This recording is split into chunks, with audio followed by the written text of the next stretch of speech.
This video is sponsored by Renderhub. Stick around to find out more about Let's Get Weird Surreal 3D Render Contest, and also where you can find amazing 3D and 2D resources that you can use for your next project.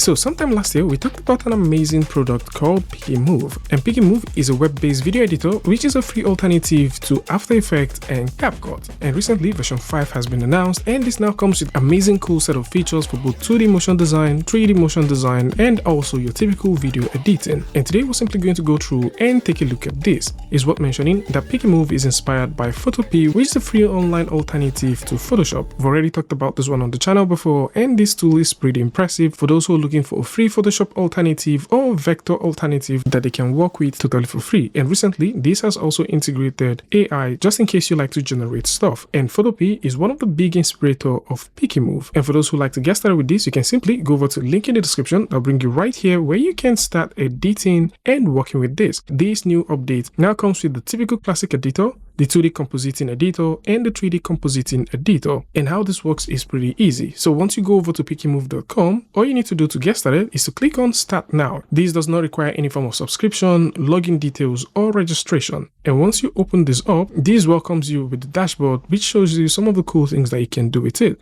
So for classic editing, if we take a look at some of the examples that this has, this is typically what you get to work with. So by default, this is what the editor looks like. Right here is where you have your timeline, you do have your canvas right here, you also have your clips, this is where your bins are, your properties exist here, your effects exist here, and the creator stuff is right here. This tool is being funded by donations, so just in case you like to support the development, you can donate to the creator to help him build this even better. So some key things that you might be looking for a video editor, for example, if you work with CapCut, is already here. So you do have your typical add menu where you can add images, videos, audio stuff. You can add text to this if you want. We can throw in the text, go over to properties, edit the text however we want, and we can also keyframe this. For example, like this to fade in and possibly fade out. How we can keyframe this is literally very simple. Have this selected, and then we're just simply going to throw in a keyframe.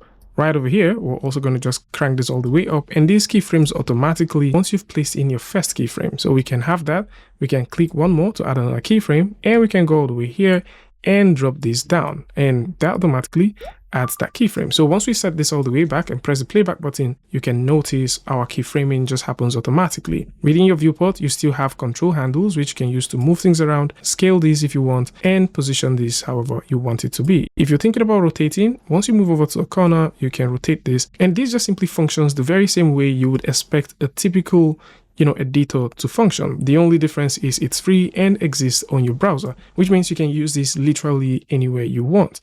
And for effects, there are some nice effects that are now available with this. So for example, if we go over to a clip like this, we can go over to the effects section, click on add effect, and you can now notice that we've got a plethora of effects that is really useful. If we throw in a glitch effect, for example, and press playback button, you would notice that we'll have the glitch happening. So right here, we can increase, the amount of glitching that we want, which is also really cool. So we can move this all the way back, press the playback button, and have that. For the effect as well, you can also notice that we have more effect. They've added the wiggle effect and the motion blur effect. If we like to throw in a wiggle effect, we can also have that. Set this all the way back, and you can see that we have that right there. So basically, anything that has to do with you being able to just move clips around, blend them. For example, if you like to do a simple fade in, fade out, play with the properties, just like we have from here, all of that is here. Something else which you would notice with your classic editor is you do have various blending modes which you can play with. You can delete, lock, hide, and also mute your tracks if you want. You can also go ahead and add as many tracks if you want. You can add various items. And for classic editing, this actually does it. One of the big set of updates that are now available with PikiMov version 5 is your ability to do 3D stuff. So if you simply go for new project, you will see your typical classic editor, and right here you notice we have 2D compositing and 3D compositing. So for 3D compositing, we can now compose stuff in 3D. So what this means is we can click on add right here, and we can now add 3D models. And this supports GLB 3D models. If we like to bring in a 3D model, say for example, the monkey, we can bring that in. And we can also click and bring in other stuff. We can also go ahead and drag in maybe a cube, a plane, whatever you want to bring in, you can now bring those in. We can also add lights to this. So if we go ahead and say, for example, like a point light, We can have a point light right here. We can position this right over to a point like so, and we can increase the intensity.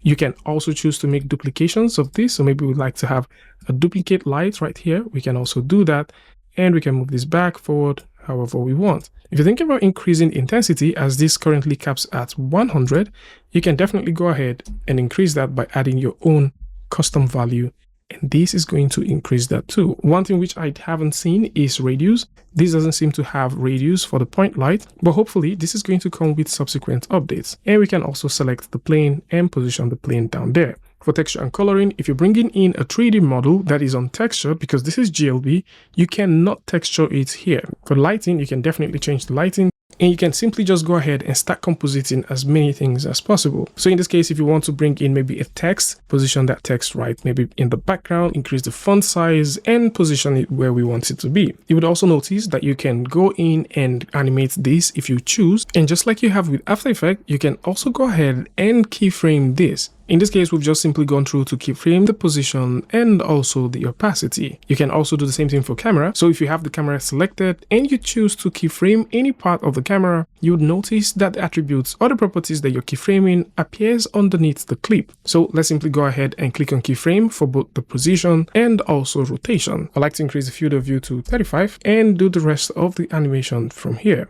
So maybe we'll like a slow push in up until this point. So once we have this there, we can now go ahead and position our camera, and at the same time we can click on the rotate icon and rotate this about this much. So once we set this all the way back, press the playback button or the spacebar, you would now notice that we have our animation playing back.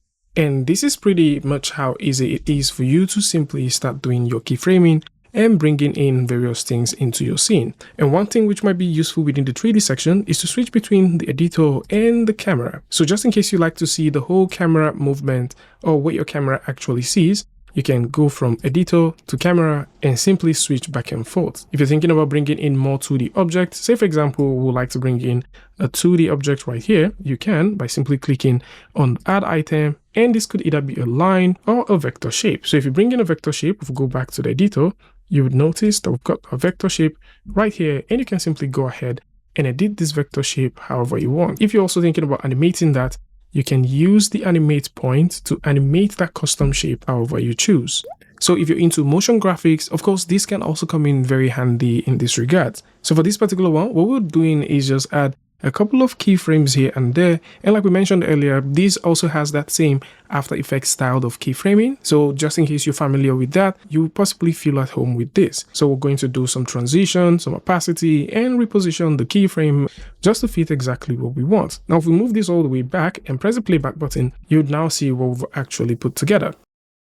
Something else which is also worth mentioning is if you have your keyframe selected, you can always right click on the keyframe and change the interpolation. So you do have that interpolation feature right here, which is again pretty nice. To any of these clips that you have selected, which is not a 3D model, you can go over to your effects and add effects to them. And now that we're done with this, let's simply go ahead and explore the 2D compositing. So with the 2D compositor right here, we can simply go in and bring in a video clip. We can start doing some 2D compositing. One of the first 2D compositing stuff that you can find here, which is really good, is you doing some tracking. So if you go over to the tools section, you can do some nice motion tracking with this, as all you need to do is select the clip, click on next, and this is going to ask you to add a group. So we're just going to use the eye of the character as our tracking point, and if we press our start button, this is going to process and start tracking our subject eye, since that's what we specified. And once we are done, we can click on quit, and you notice that it creates a group right here. And with this group, you can now add stuff to it.